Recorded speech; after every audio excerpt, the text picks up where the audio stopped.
Have you ever walked into a room and felt your entire personality physically shift before you even opened your mouth to say hello? Maybe you were entering a meeting with your boss, and suddenly your posture stiffened, your vocabulary expanded, and you became the embodiment of professional efficiency. Then, 20 minutes later, you met a group of old friends for lunch, and that stiff professional melted away, replaced by a loud, raucous jokester with a completely different laugh. Later that evening, visiting your parents, you shifted again, becoming softer, perhaps more deferential, or maybe reverting to a quieter version of your teenage self. If you were to put all those versions of you in a single room, they might not even recognize each other. And if you are the type of person who experiences this constantly, you might have laid awake at night, staring at the ceiling and asking yourself a terrifying question. Which one of these people is the real me? Am I just fake? Am I lying to everyone I love? If that cold dread sounds familiar, let me welcome you to the psychological club of the social chameleon. In the world of psychology, this isn't just about being two-faced or manipulative, though that is often the fear that plagues the people who do it. This is actually a distinct, measurable personality trait known as high self-monitoring. And despite what your inner critic tells you at 3 a.m., being a social chameleon is not a character flaw. It is a highly complex evolutionary survival mechanism that comes with a very specific set of superpowers and a very heavy kind of baggage. Let's dive into what is actually happening in your brain when you shapeshift. To understand the social chameleon, we have to go back to the 1970s and the work of psychologist Mark Snyder. He developed the concept of self-monitoring, which essentially measures how much a person regulates their behavior to match their social environment. Imagine for a moment that everyone has an internal director living in their brain. For some people, the low self-monitors, that director is on a permanent coffee break. These are the people who are authentically, unapologetically themselves, regardless of the context. They are the uncle who tells the same inappropriate joke at a wedding that he would tell at a bar. They are consistent. You always know what you're going to get. They look inside themselves to decide how to act, rather than looking outside. But for you, the high self-monitor, the chameleon, your internal director is hyperactive. He is shouting instructions through a megaphone every second. You walk into a room, and before you even take off your coat, your brain is scanning the environment like a high-powered radar. You are analyzing the energy, the hierarchy, the unspoken rules, the emotional temperature,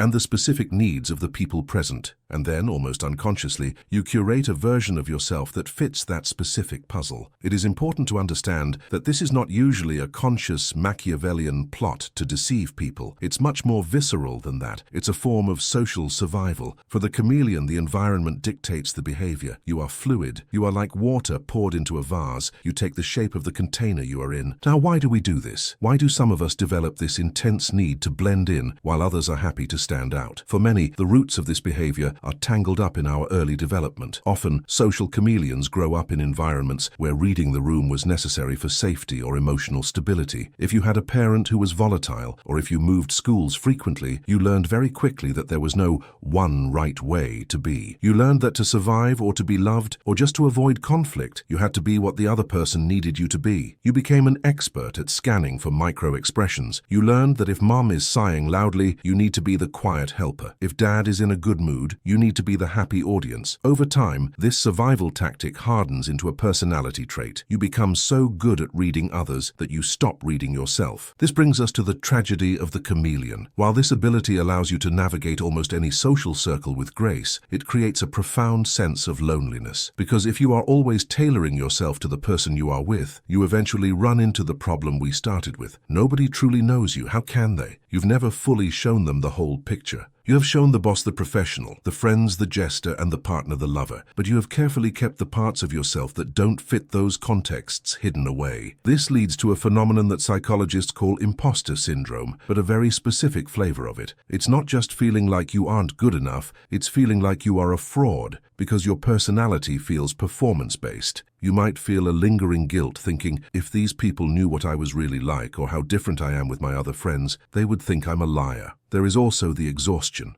We have to talk about the sheer metabolic cost of being a social chameleon. Low self-monitors glide through life with a low cognitive load regarding their behavior because they only have one script. You, on the other hand, are improvising a new script for every interaction. You are constantly modulating your tone, checking your body language, and suppressing reactions that don't fit the vibe. This is why, after a day of intense socializing, a social chameleon often crashes harder than anyone else. You aren't just tired from talking, you are tired from acting. You need to go home, close the door, and sit in a dark room just to let your shape settle back into its natural state, whatever that is. And that is the deepest fear, isn't it? The fear that if you stopped performing, there would be nothing underneath. There is a terrifying philosophical concept called the onion theory of personality. The idea that some people are just layers and layers of performance, and if you peeled them all away, you'd find no core. But I want to challenge that. I want to offer you a different perspective, one that moves away from the fear of being fake and looks at the incredible social intelligence required to be you. If you are a social chameleon, you possess a level of empathy that borders on telepathy. Think about what you are actually doing when you adjust your personality. You are speaking someone else's language. You are making them feel comfortable. You are removing the friction from human interaction. When you tone down your intellect to talk to someone who feels insecure, you aren't dumbing yourself down to mock them. You are building a bridge so they don't feel small. When you become boisterous to match a high-energy group, you are validating their excitement. You are the social glue. You are the diplomat. Throughout human history, tribes and communities have needed people like you to mediate between the rigid, unyielding personalities. You are the one who can translate what the angry uncle means to the sensitive cousin. You are the universal adapter in a world of incompatible outlets. Psychologists have found that high self-monitors tend to be more successful in their careers, particularly in leadership and managerial roles. Why? Because leadership is rarely about brute force. It is about adaptability. It is about knowing that you can't talk to your accounting department the same way you talk to your creative team. To lead effectively, you must be a chameleon. You have to be able to see through the eyes of the people you are leading. So how do we reconcile the superpower with the exhaustion? How do we stop feeling like a fraud? The key is to stop viewing your adaptability as a mask and start viewing it as a facet. Imagine a diamond. A diamond is a single solid object, but it has dozens of different faces. Depending on how the light hits it or where you are standing, you see a different shape, a different sparkle. When you turn the diamond, you aren't changing the stone. You are just revealing a different angle of the truth. You are not being fake when you are different people with different groups. You are simply showing the facet of your personality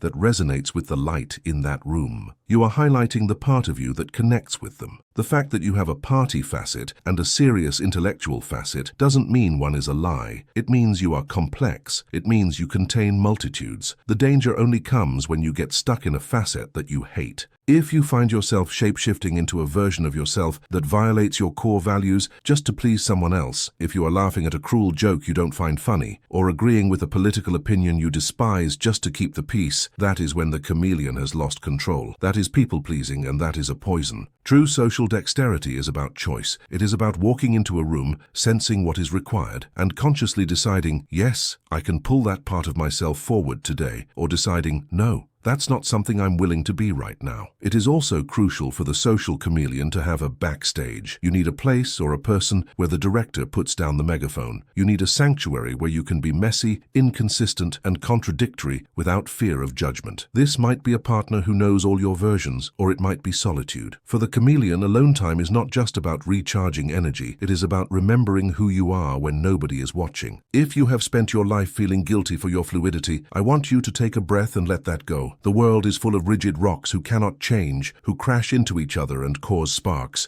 We need the water. We need the people who can flow, who can soften the edges, who can enter a room and instinctively know how to make everyone else feel at home. Your adaptability is not a sign that you lack a soul. It is a sign that your soul is vast enough to welcome everyone else's. I'm curious, do you feel this shift happening in real time? Do you have specific groups of people that bring out a version of you that you barely recognize? I'd love to hear about your experience in the comments. Let's talk about the different versions of ourselves we carry around. And remember, just because you can be anyone doesn't mean you aren't someone.